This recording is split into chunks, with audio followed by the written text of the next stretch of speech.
Hi, everyone. Happy Friday again. Welcome to Nalo's Thrift Talk. If you're new here, I'm Lola. And I'm Nay. And we are a YouTube show that talks about thrifting and reselling on eBay and Poshmark, but also how you can fit in a thrifty lifestyle into a sustainable and sort of eco-friendly outlook on life. Yeah. And also, we thrift for, the sentimental value of things sometimes can be really, amazing. Like you can sometimes get something back to an original family member, or Is that a hint for a hint for segment? Yes, we have a story in the making right now, an amazing story. We do, yeah. Yeah. So it's more than just thrifting for profit. It's absolutely a lifestyle. And today we are talking about our 2020 goals.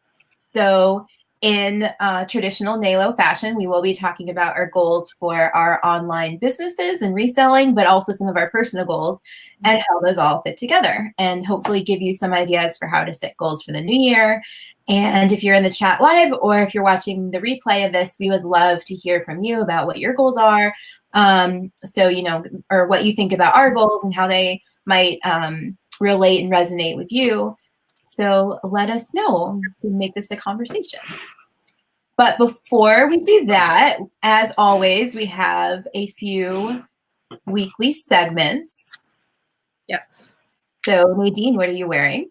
Okay, so I am wearing something really cool because it means something to me. So Goodwill Blue Box has something called Originals now. And they are like, recycled fashion that, and they over dye things. They kind of just repurpose them. So upcycle, that's the word. Yes. So I found this on Blue Box Originals. It is a boxer sweatshirt. It's so cozy. It says boxer. And then over here, it says that they're from Germany. Germany. Yeah, like it's opposite. But the reason that this is so awesome for me, not only is it super cozy, and it's like thick. It's a thick, like vintage 80s sweatshirt. And I love because it's got like that distressed kind of look to it with the over dye. But also, I have a boxer named Paddington, so it's just perfect for me. And this guy here looks a lot like my boxer. Just like him, yeah. He does. So very cool find, and I did pay $17 with shipping and handling, which is kind of a lot when you're thrifting, but it's so worth it. This is like this was my birthday present to myself. So, and then I have these earrings, which are super 80s, but I think they're repros. They're like 80s repros, and they are just costume jewelry. I got them at Philly A's Thrift for $1. Super cute. Yeah, and then my hat is not thrifted, but I'm wearing my little New Year's hat, so in honor of our New Year's goals. I am wearing a super, super cozy sweater. It looks so comfy. Yeah, it's got this great sort of nubby texture. It's a little itchy, but like it's so warm, and I'm not like super sensitive to wool, so I don't know. Yeah. Is it a wool blend, or? I think it's 100% wool. Okay. But it is J. Crew back from when J. Crew was like better quality and sort of more about like long-term classic pieces than it is now. I think it's a men's sweater. It's a men's small, but it fits me really nicely, except for the sleeves are a little long. But that kind of adds a comfort factor, though. Yeah. And I carefully washed it a couple of days ago, and there's like no moth holes. There's a little pilling, which I might deal with, but I'm obviously keeping it. So, but it's a texture, so the pilling isn't as noticeable. Yeah, exactly. And I think I paid. Yeah. I think so. The tag said $7.99. I don't remember if it was half off that or if I paid the full price. When I was with you and they had all the J. Crew items. Mm-hmm. Yeah. I got a sweater too, which I'll episode that's sweaters. Yeah. So even if I paid full price, I'm always looking for those older J. Crew pieces that are Made that way too. They're made the quality is much different than exactly. Yeah. I mean, this one's probably 15, 20 years old, and I plan to have it for 15, 20 years. It's the same thing with Gap and Banana too. Their quality years ago was so much better. It was so different. So yeah. So always great to find. And now that I live in New England, it is very chilly. Yesterday it was freezing, so glad to have another super warm sweater. I bet it's cold there. Hi. Oh, yeah. Michigan. Yeah, I bet it's cold in Massachusetts. So, what is your thrifted home decor item of the week? Okay, so I have a couple here. My coffee mug that I'm drinking out of is one. It is, if I turn it around. Oh, cute. It's s'mores. It's one of the s'mores character mugs.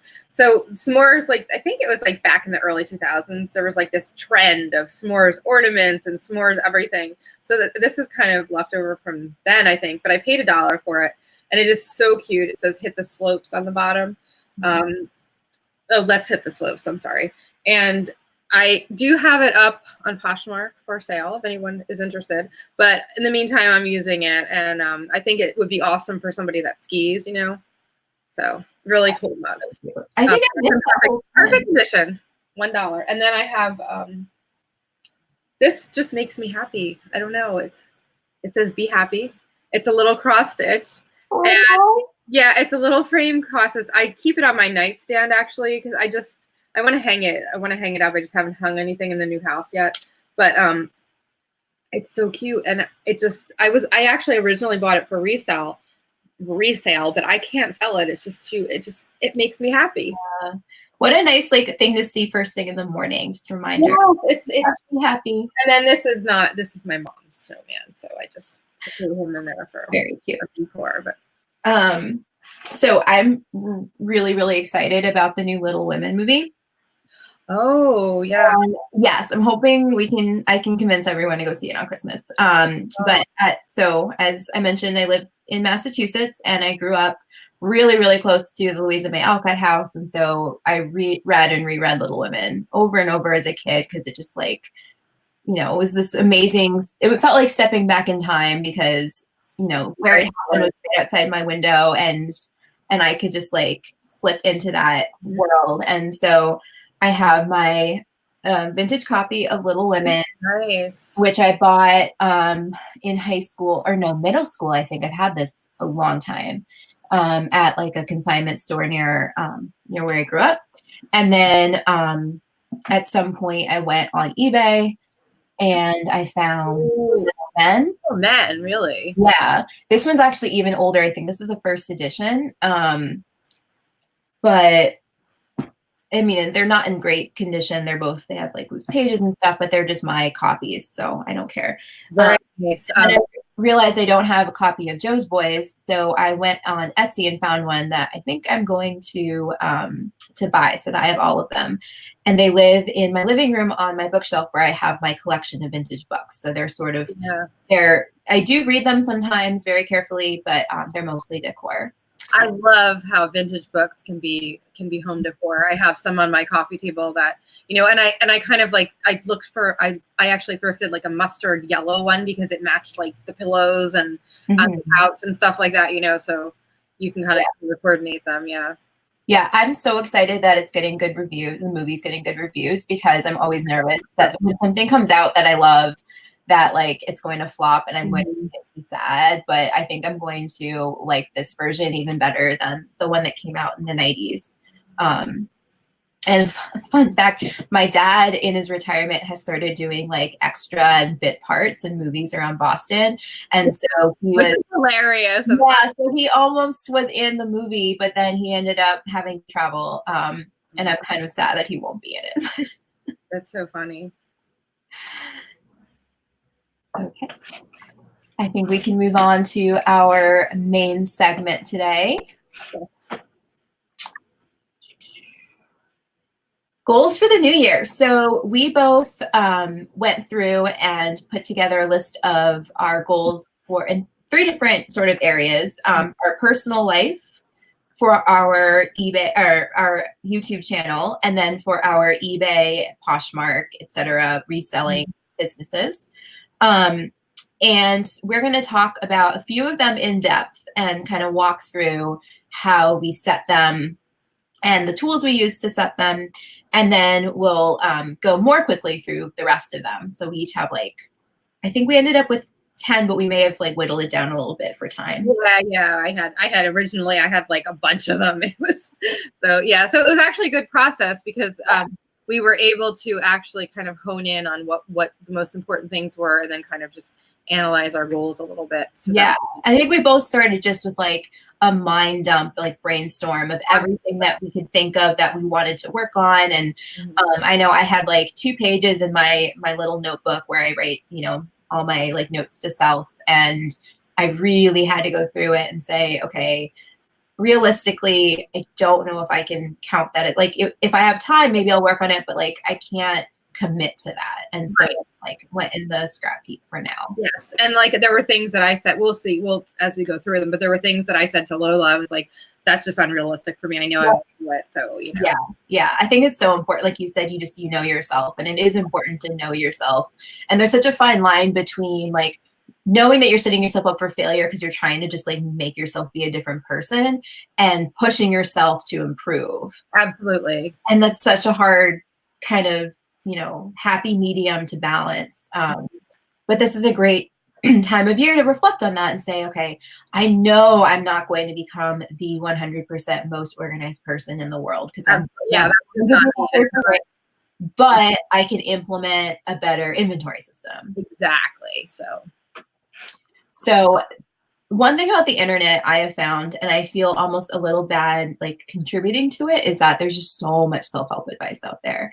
And especially when I was in grad school, I read a lot of blog posts about, you know, how to like bullet journal, which I do a little bit, how to be perfectly organized, how to like kill it at life. And, you know, and almost everyone is just like, I know the answer. And you can know it too if you pay me $500 for this course. Yeah, I know what you mean. There's a lot of those. Right. Yeah. So I really wanted to get back to basics and use some methods that are A, free, and B, I have tried personally in my life and have worked for me. And so the number one thing that I have found to be truly useful is the SMART goal method. And this is something that I think came out of like the corporate world at first. It's been around since the 80s, I believe. And I've heard of it a lot. About, you know, like different people talking about it, and it always just seemed like so cut and dry and just like not really my personality. And then I did get introduced to it again by a professor in grad school, and when, you know, she's someone who I really admire, and when she was endorsing it, I was like, okay, maybe I should give it another shot. Maybe it's not just, you know, for corporate America.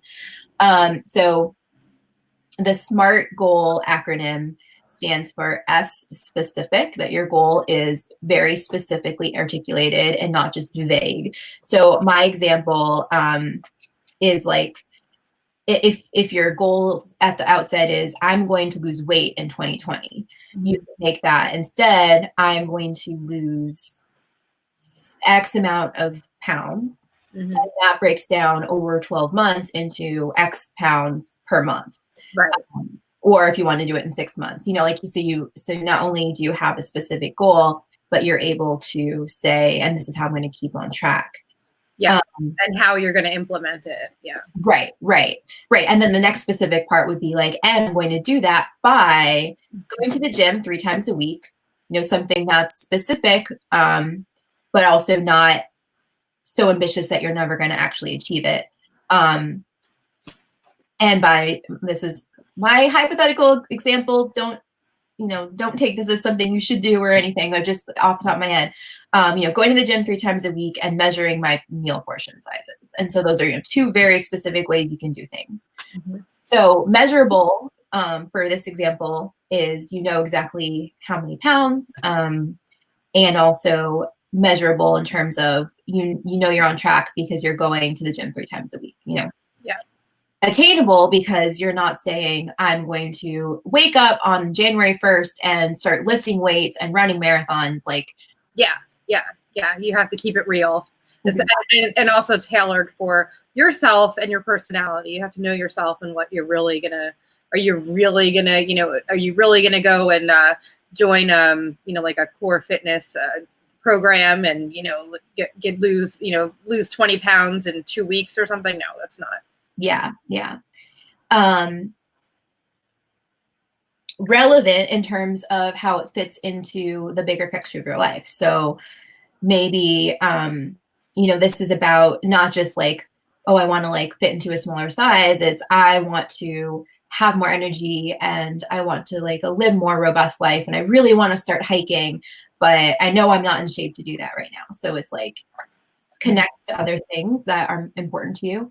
And then time-based, where you sort of have a deadline, because as I'm sure many people experience, and I know I am like this, if I don't have a deadline, it just like recedes further and further and further. Yeah, I am a procrastinator. I'm the worst procrastinator ever. I'm bipolar, and being bipolar, that's like kind of one of our traits that we're kind of I'm all over the place. I'm AD. I also have ADHD too.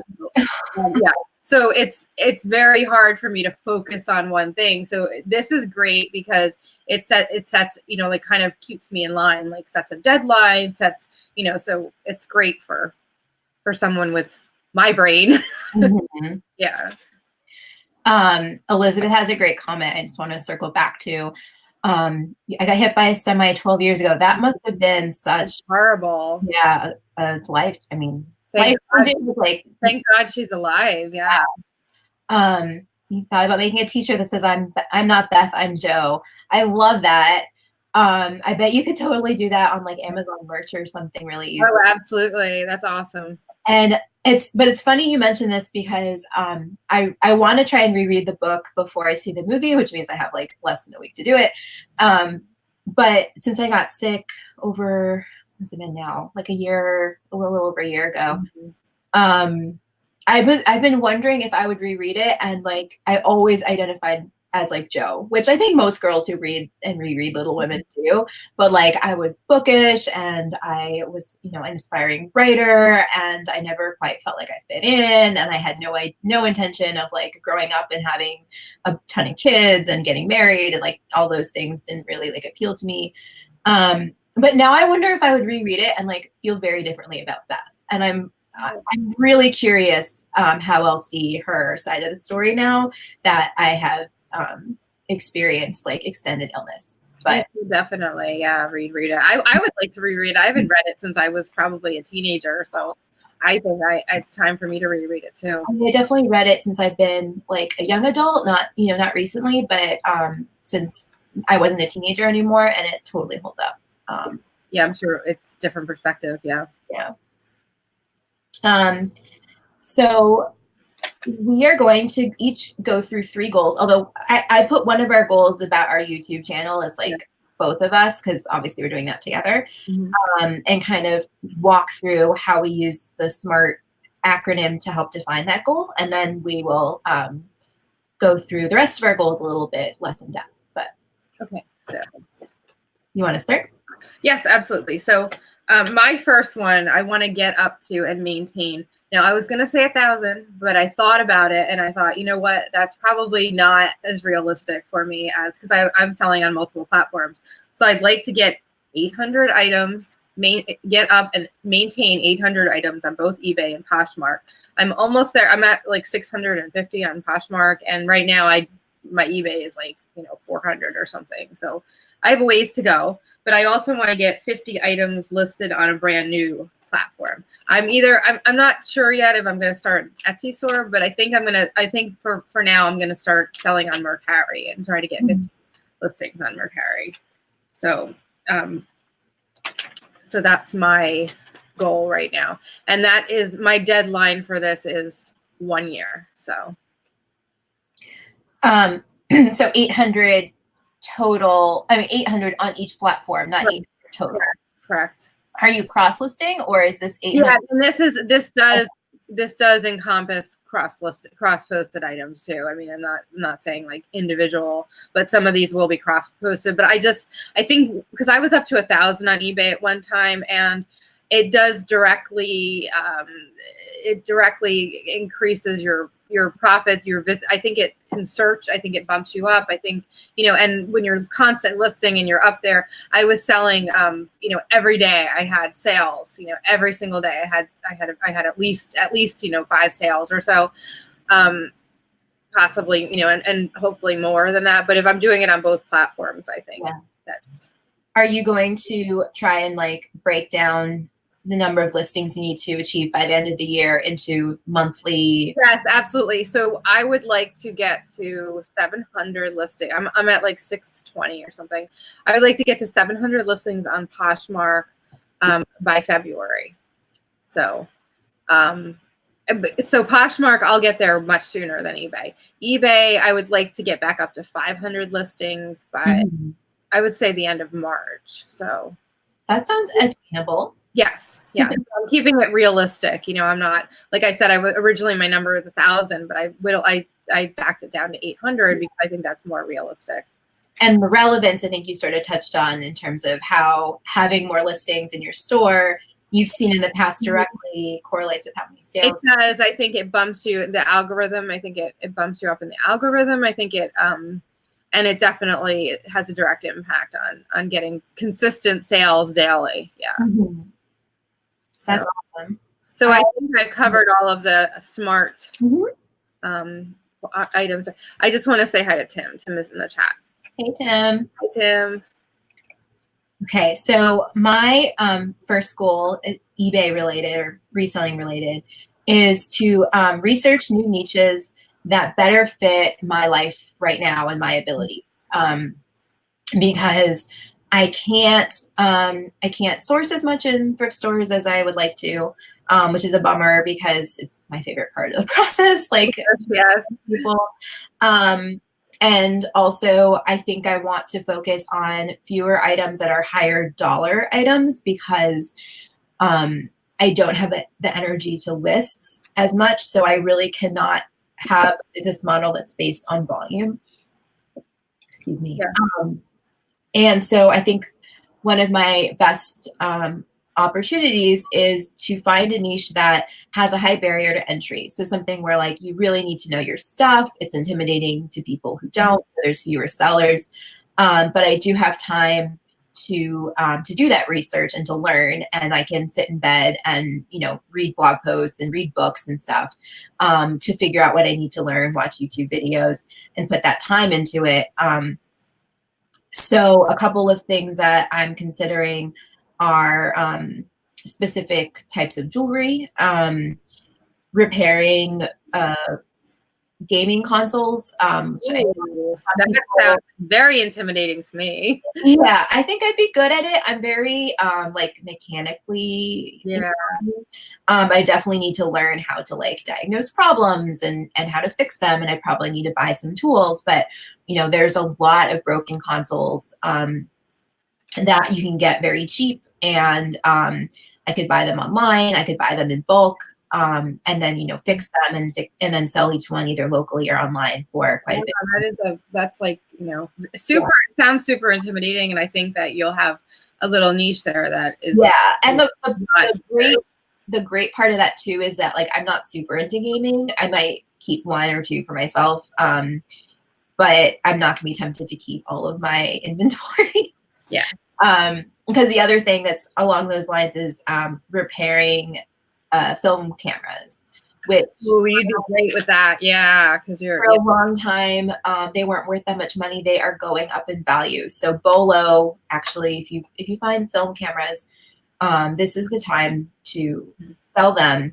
I don't know if that will continue forever, but it's definitely easy to go to yard sales when they're in season for me, because there's no yard sales right now, or online to buy a lot of cameras that haven't been tested, and then to go through, I love film photography, so I can shoot film and test a camera, and I already know enough to diagnose the problem, so I just need to learn how to fix them.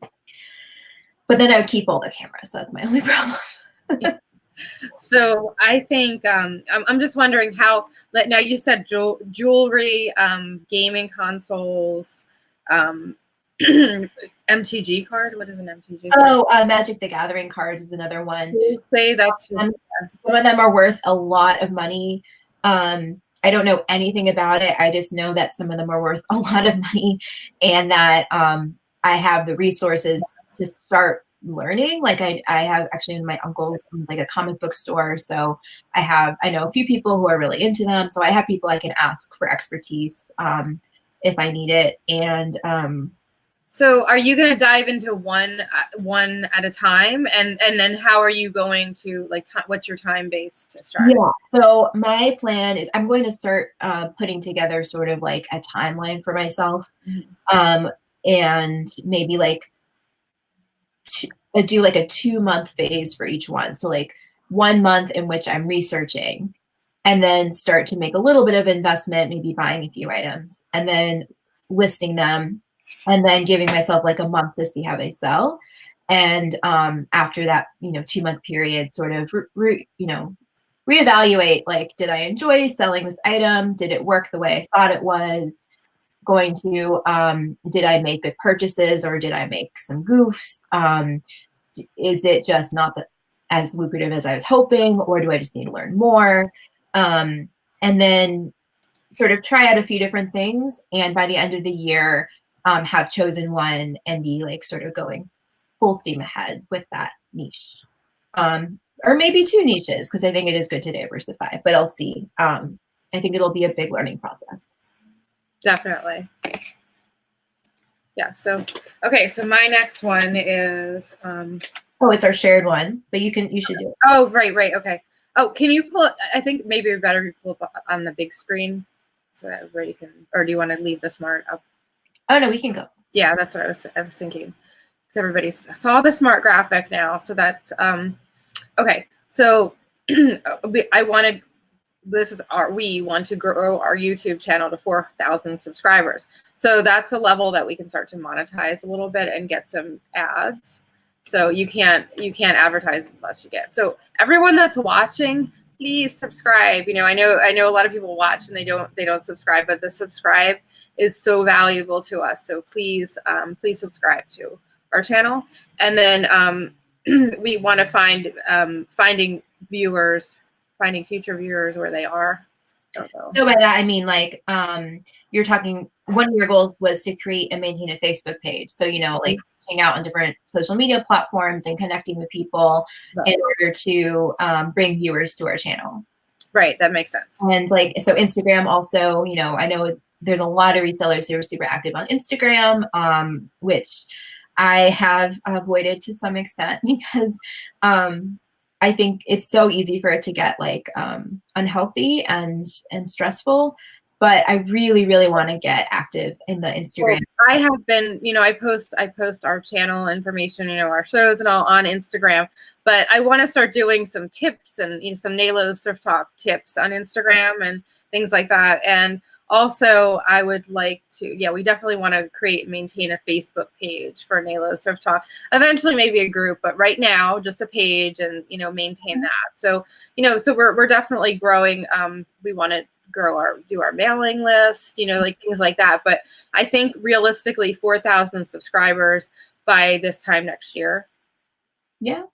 And I think we definitely at some point we'll have to like sit down and together kind of chart our goals for the year, like have some benchmarks and say, by June we want, 2,000 subscribers, and just try to make sure that like we're doing everything, staying on track, and go back to the measurable and the specific kind of parts of that to make sure that we know exactly what we're aiming for. Mm-hmm. Yeah, definitely. So we're definitely trying. We definitely want to grow, but we're specifically 4,000, and hopefully we'll get past that. Hopefully, but and I think it's attainable. I mean we have a little bit less than 500 now. I think so. We're slowly getting there, but please subscribe if you're watching. But I think another part of the attainable is looking at other channels that have bigger audiences than us. So I know that the viewers are out there. You know, if we were in a very small YouTube niche where there just aren't thousands of people, maybe then it wouldn't be attainable. But there's definitely way more than 4,000 people who Oh yeah, are interested in our content. So. And there's strategy, like you are the, you know, the SEO kind of, you know, savvy person. So I think, you know, with your expertise in that area, we'll be able to, you know, be able to strategically grow. So yes, and it's just implementing some of the stuff I know that I haven't had the energy to do. So hopefully, slowly we'll be able to do a little bit more of that. Yeah, definitely. So the next goal is my personal goal, which is to follow through with a blogging project that I've been working on. So I really miss writing, and I started writing a few like memoir sort of personal narrative pieces that I realized would kind of be a nice start to a blog. And I want to get that going. And my goal is to post 3 times a month. So very kind of low, low number. I used to blog and I would feel like I had to blog every day, if not more. And I definitely cannot sustain that. And I don't really have any interest in sustaining that. But I think, 3 times a month is a nice amount, and it will be a great creative outlet. And I can also do that with my, with my illness, and that seems attainable for me.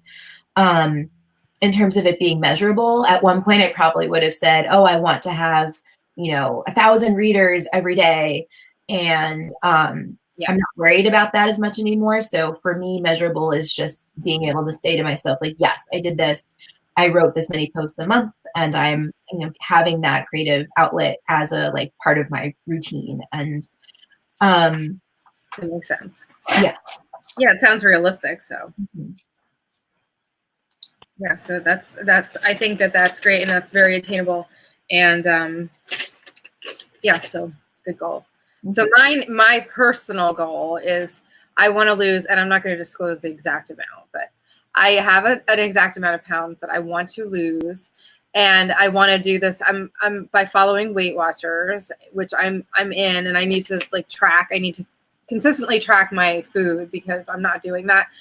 So I gained some weight because of some medications that I'm on that have weight gain side effects. So I'm trying to combat that. So it's a little harder because it changes your metabolism. So it's a little harder because I'm fighting against that, but I can still do it. And this is by this time next year. So I want to lose half of that by June, and more if I can, and then I want to get in shape by using, specifically, I know I can't join a gym. I can't afford it. I know I won't go. So I want to specifically I have an exercise bike. I do have a gym downstairs in the basement, but it's weights, and stuff like that my husband uses. So it will be, the exercise bike and walking. I can walk around in the neighborhood. So, and I think once I get active, it will, I'll increase. So maybe the first week, I will do, maybe 20 minutes a day, and then I'll increase, so that by the time, by the time this time next year, I'll be doing I could be doing 45 minutes, at least 4 times a week or so to an hour. That sounds completely attainable. Yeah, so that's so and that's overall. It's not just to look better, but it's to feel better and to be healthier. And also my cancer, it's kind of a long-winded explanation, but my cancer basically, if weight gain is not good for my cancer. So it's good motivation. Yeah, definitely. So yeah. Okay. Do you want to do the rest of your goals first? Oh yeah. So I want to attend at least one Poshmark or eBay event in 2020 with Lola. Yes. I would like to.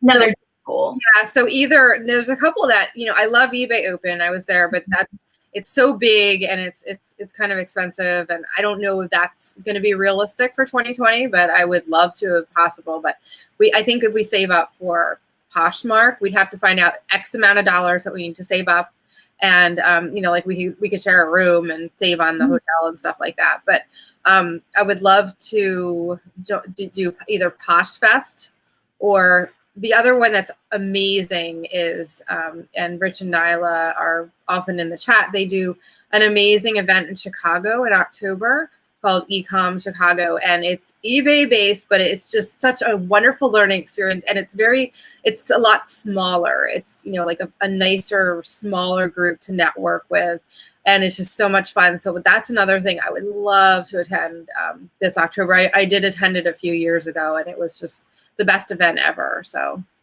yeah, I'm really hoping that Posh Fest will be on the East Coast this time, because the past few years, in Arizona, which for us would be so much more expensive and difficult to get to. But if it's even like in Florida, which I would rather it be somewhere, Northeast, but we could even like drive down there together or something, and that would make it a lot easier.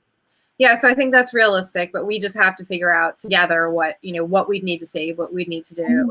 And I think, like I said, we could save money by sharing a room, by, like there's things that we can do to brainstorm to save. So, okay, the next one, you want to do the next one? Oh, I'm sorry, these are all my goals. Yeah.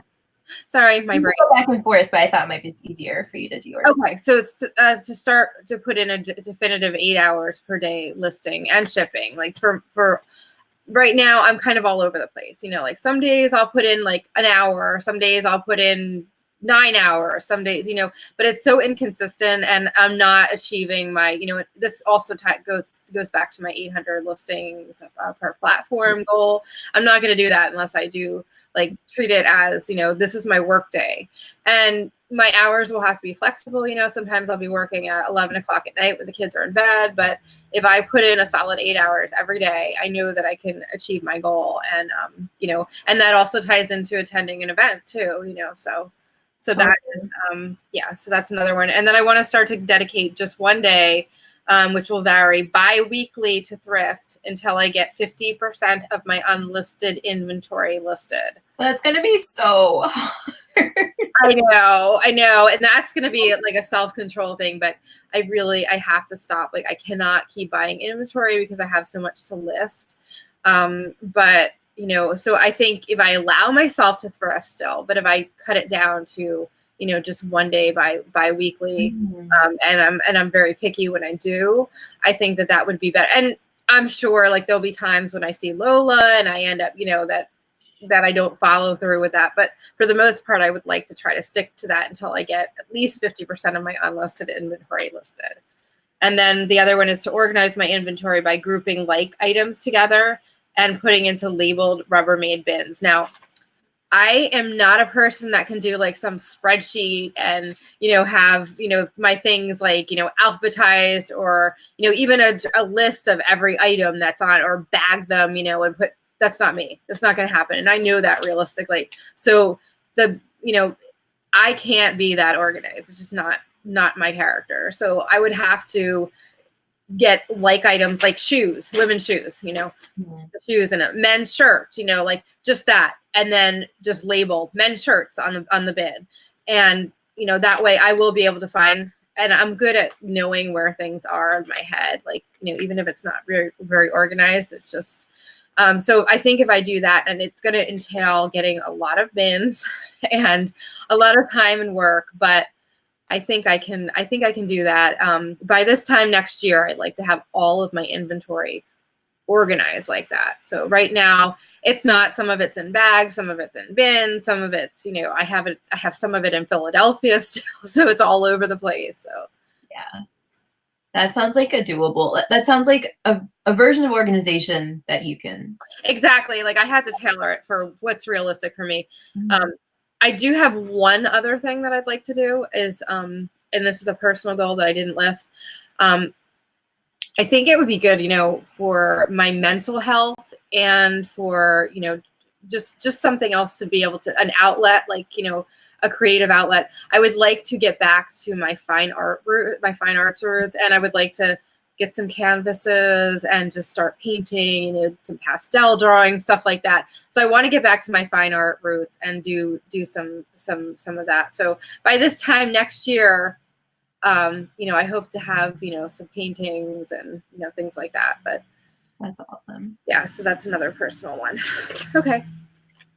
So my first one is that I have found a lot of places online where you can buy lots of inventory, which are usually well priced, but it requires a bigger investment than just going to the thrift store. So I want to strategize and like set aside some of my income from eBay and Poshmark to be able to invest in some of those lots. And this sort of goes into the whole my goal of identifying different niches and just sort of trying to figure out the best way to make selling online work for me with a limited energy and limited time to list. So looking for, you know, more carefully sourcing higher value items instead of, you know, working in volume like a lot of people do, because I just don't have the energy to list in volume. Yeah. And then sort of another facet of that is to consider doing like a vintage / craft booth at local craft fairs. And you're so good with your knitting and everything. Yeah. So, I mean, I would love to have, I've seen there's a bunch of like little artisan shops in my area where I've seen some people selling their knitting, and I always look at it and like, I could do that. Definitely do that. Yeah. So I think that would be really fun. It would be a really nice way to connect with some of the other like makers in my area and kind of make some new friends. Since I'm new here, I mean, I do have a lot of friends in the area already, but you know, it's always great to connect with the community. And then there's also a bunch of antique malls, which I think we've talked about before, that they don't really exist in Philly. There's a bunch of them out here. And so that might be another way where, you know, I could source and then just put things in an antique mall booth and have a lot less of a time and energy. Yeah, I like that idea of kind of tailoring it to what's available in your area. You know what? So that's good. You know, for yeah. I think that's the there's definitely like a culture of antiquing out here. So that's that's what I'm trying to say. Like it's a different thing. So you're kind of you know, tailoring your business to fit what's in your area. Yeah. Oh, so Tim says he needs to hire a professional organizer. Doesn't have to be a professional. Yeah, that would be great if, you know, if I had the funds to hire someone. I would just like be like, and I'd be on one of those shows too. I would be the person that they're like, look at her, you know, look at this, you know, because I'm like maybe a quarter hoarder, you know. So yeah, so I think it would be. I know Tim was joking, but I think it actually isn't a bad idea, because it is, and if you have the funds. Just having someone who's like impartial and doesn't have any emotional connection to your stuff can like really help you look at it in a new way. So, you know, like hire your friend's teenage kid or something, have them come over and help you like, be brutally honest. That's a good thing too. That's a point too. If you have a friend or someone that's super organized, that does that kind of thing, you can by all means, you know, pay them a little bit and say, hey, can you come over, or trade a favor, you know, something like that. So so John says, Nadine, do you think it might be wise to figure out which type of items you don't enjoy listing and de-emphasize those items as you thrift for the new year? Yes and no. I do believe that I don't believe in thrifting emotionally, meaning you have to think about what other people are going to like too. But like I hate listing pants for some reason. I don't know why. I love listing shoes. So yeah, I mean, it does kind of play into what you're realistically like going to list first, you know, what you're going to actually do. And there's days, I had talked about this before, where you know, I just wasn't motivated to list. So I listed shoes because I know I like listing shoes. So yeah, I think in some ways, yes, but I will still be trying to you know, not only expand my knowledge, you know, like maybe do some electronics and things like that, but list, you know, a wide variety of items. Yeah. And this is where I miss thrifting together, because that's definitely more of my philosophy, is like to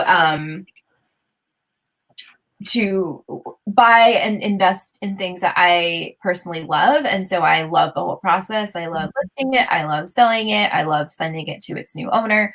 And I hate listing shoes. So like when we were together, So opposite. these are awesome shoes. I know they're going to be a good, flip, but I don't want to deal with them. So There's love listing. I even like cleaning shoes. No, I guess I'm strange, but yeah.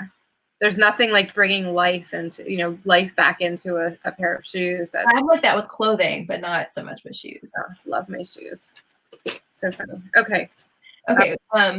So my next one is a little bit related to growing our YouTube channel, but I want to work on branding and like my Instagram and social media presence. So that's both for my stores, especially because I love Depop, but Depop, you definitely need to be doing more like on Instagram. I think a lot of sellers. Yeah, my Depop sales are, I'll have like a couple sales a month. That's it. Yeah. But those are the items, speaking of things we love, like those are the kind of items I love to source. So, I love selling it. I love the Depop funky. Yeah, absolutely. So I renamed my eBay store. I might go back and rename my Poshmark and Depop stores. And I was talking with Nadine about putting together a logo, and I'll be helping you brand. I'll do a logo, a banner for you, and so that will definitely be happening in the new year. And then I also want to work on further developing some of my skills like product photography, because like I mentioned, I love doing photography. So I know I have like the groundwork to have like really, really, really great product photos, which I currently don't. And so that could be, an extra selling point. And especially if I'm wanting to move into more high dollar items, I think it's really important to have everything look very professional. So those are my goals. Excellent. I think we have some really attainable goals. And you know what, too? This is another little added bonus tip that we didn't talk about, Lola. But if you have a friend who's also trying to, do, you can keep each other in check. So I think that we should do that over the year. We should keep each other in check. Hey, how are you doing on this? How you even like we've done listing, like we hold each other accountable by sending the listing links, like we're going to do five today, and just stuff like that. So I think if you have a friend that you can do that with, that would be excellent too. Like I will be keeping Lola in line on her goals. So yeah, and that's definitely been helpful in the past. We'll be like, the next hour we're each going to do 5 listings, and then we do it. Yeah, exactly. So, and John said, I was just thinking it might be helpful in avoiding.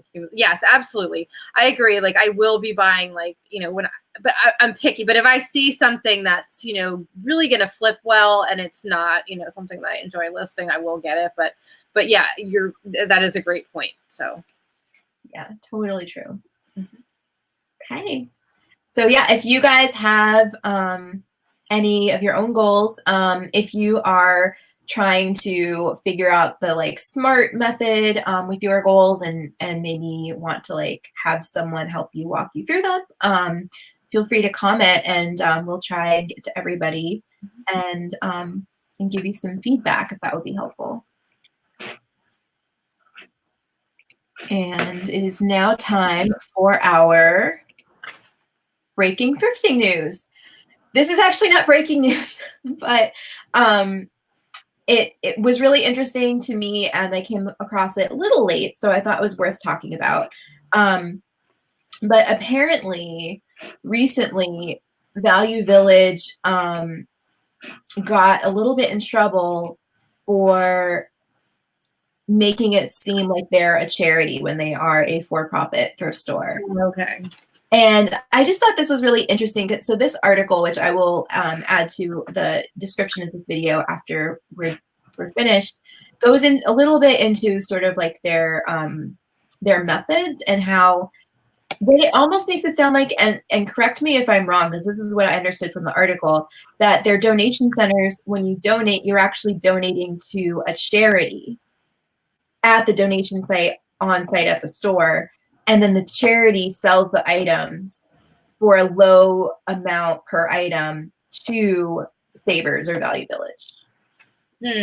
Really interesting to me. It never occurred to me that that's how it So you're not real. Yeah, that's interesting. and so then that's how they are able to say, like, you know, your purchase is helping charities, because in a very indirect way it is. Directly it is, but not. It's kind of, yeah, that's kind of a little bit of a sketchy way to get around it, I think. Yeah, but I mean, and it's interesting too, because this article made it sound that a huge portion of the, you know, general population thought it was a charity and thought that when they were donating, it was just like donating to Goodwill or Salvation Army or whatever. I think in the reselling community, we mostly know that it's a for-profit company. But it's interesting just to see kind of how people who aren't in our insular bubble are seeing thrift stores and how they understand them. Yeah, absolutely. Not that this has like a huge impact on us, but I always am trying to better understand like the stream of goods that we're buying from and sourcing from. And so this article did go into a little bit of that side. And so it's, you know, an interesting read if you're also interested in that stuff. Absolutely. And now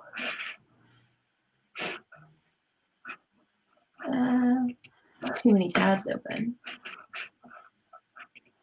Well, that's interesting though, that, you know, you think that you're donating to, you know, to a specific charity, and indirectly, yeah, they are making money, but it's a very small amount, and it's less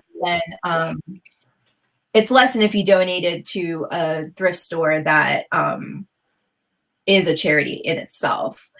But I guess on the flip side, the charities don't have to have the overhead of running the store, so they save some money there.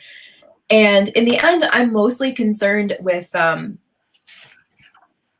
you know, the eco-friendliness of it, that like things don't just end up in landfills.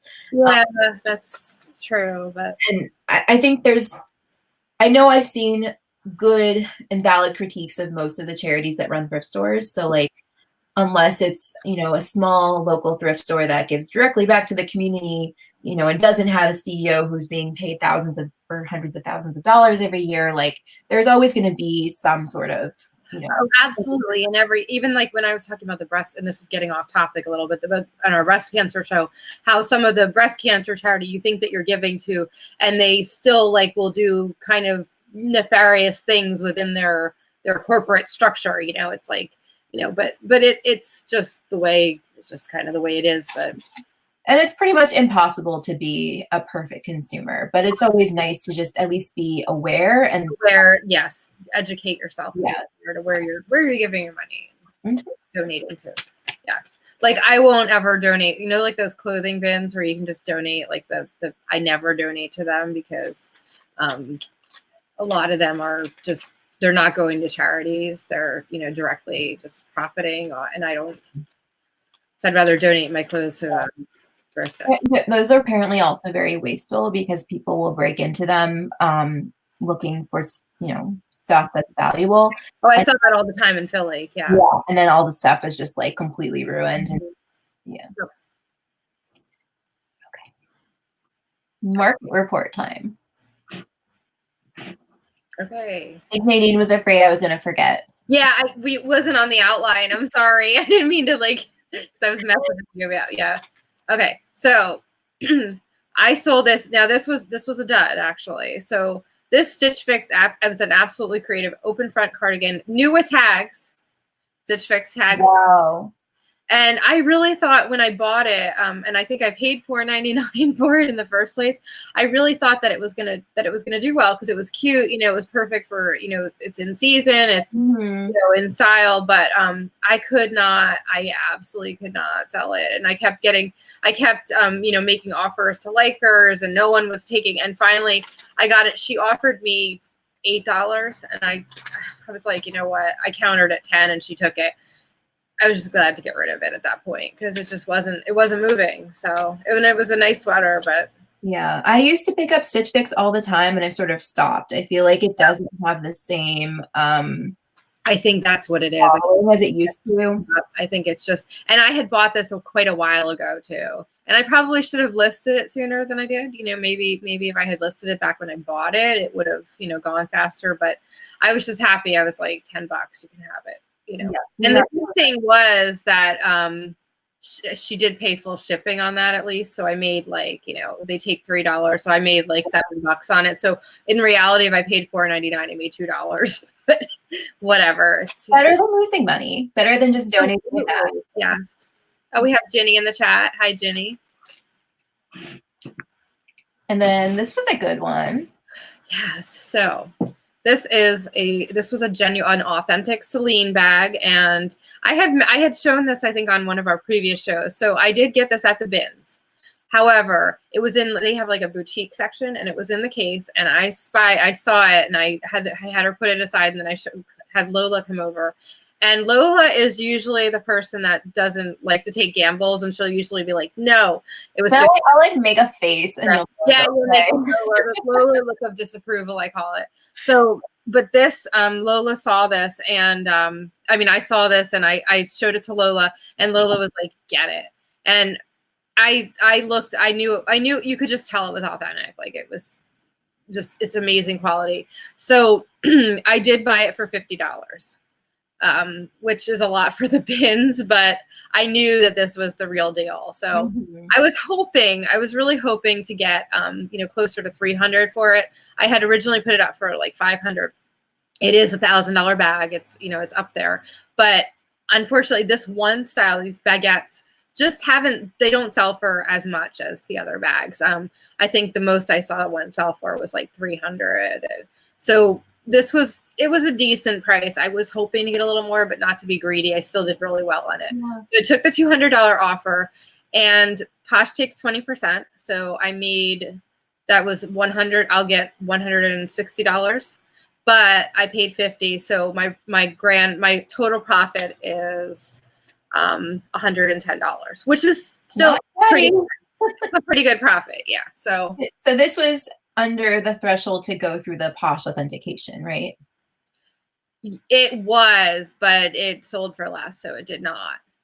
Yeah, because I'm just curious at some point for one of us to have an item that sells through that. I was hoping it's got to be 500 or over, so it would make it. But I originally had it up for that, and I was getting so many likes, but no offer. So I finally, when I got the $200 offer, I was going to counter, but then I didn't want to lose it because it was a decent offer. So yeah.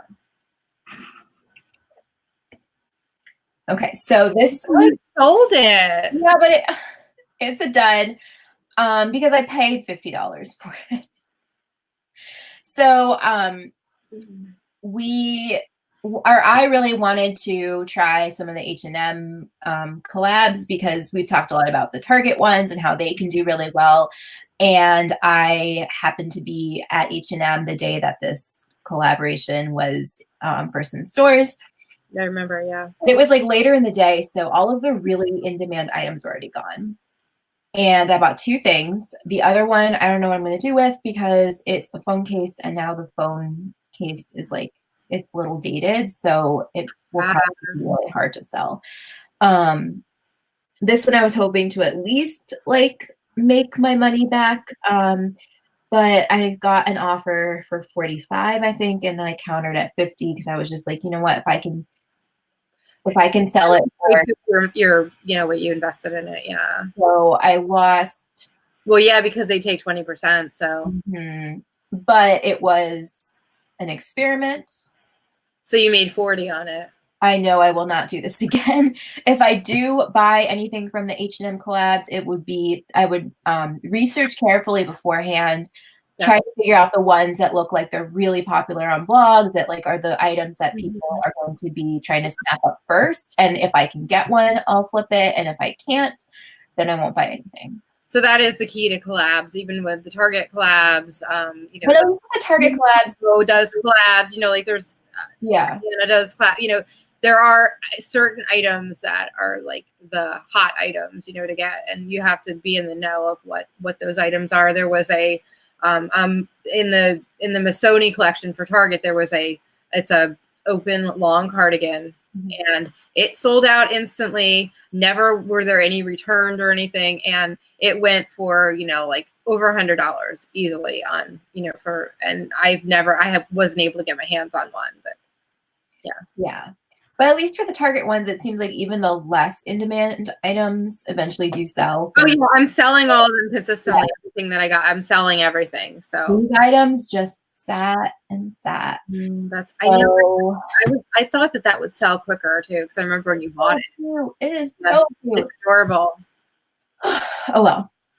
I mostly got my money back and I learned a lesson, so I'm not too upset about it. And then this one, I actually took an offer of like 18 for it, I think. Okay. So I paid full price for this because it was something I bought for myself. And I wore it a lot last fall, and I was going through my closet and decided that I wanted to, refresh it. And this was something I didn't see myself wearing again. So I sold it. And so again, I sold it for less than I paid for, but I made some money on something that otherwise I might have, just donated. Yeah, and you got your use out of it. So I think in that sense, you definitely you got your money's worth. Mm-hmm. And I love knowing that someone else is going to wear it and enjoy it. Awesome top. I like it. It was really cute, but I kind of wore it too much. So I was sick of it. You just kind of got sick of it. Yeah. Well, that was a good sale then. And that is a benefit of like being a reseller, is you can always just be kind of reinventing your wardrobe, which I really enjoy. Absolutely. And I like borrow things from my listing, like my listing pile too. Like, so every once in a while, like I'll be going to a wedding or I'll be like, oh, what do I have in my inventory that I can, and I'll find the perfect pair of shoes. And yeah. So I've done that too, for sure. Mm-hmm. Okay, so I've already mentioned this a couple times, but our question for you this week is, what are your goals for 2020?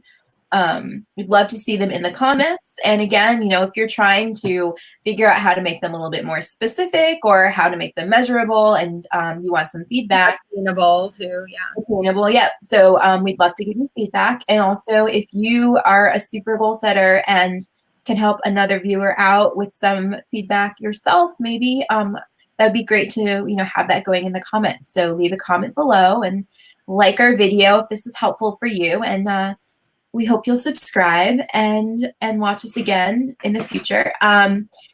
You can find us online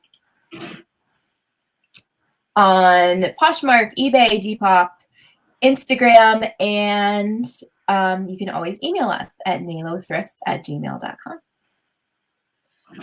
Awesome. Jenny said that hers is to get going with Poshmark. Yeah, that's great. And Jenny, if you need any help with Poshmark too, reach out to us. Yeah, absolutely. We'd love to help you. And so there will be no show next week, right? Yeah, because of the holiday and everything. But we'll be back, I guess, after the new year then. Yeah, wow. Yeah, I know. So weird. Yeah. So happy New Year. Happy Hanukkah, Merry Christmas, whatever you celebrate, have a happy holiday, and we'll see you next year. And I'm not sure what our topic's going to be, but we'll announce it. Yeah. Okay, everyone. Thank you for tuning in. Bye. Bye.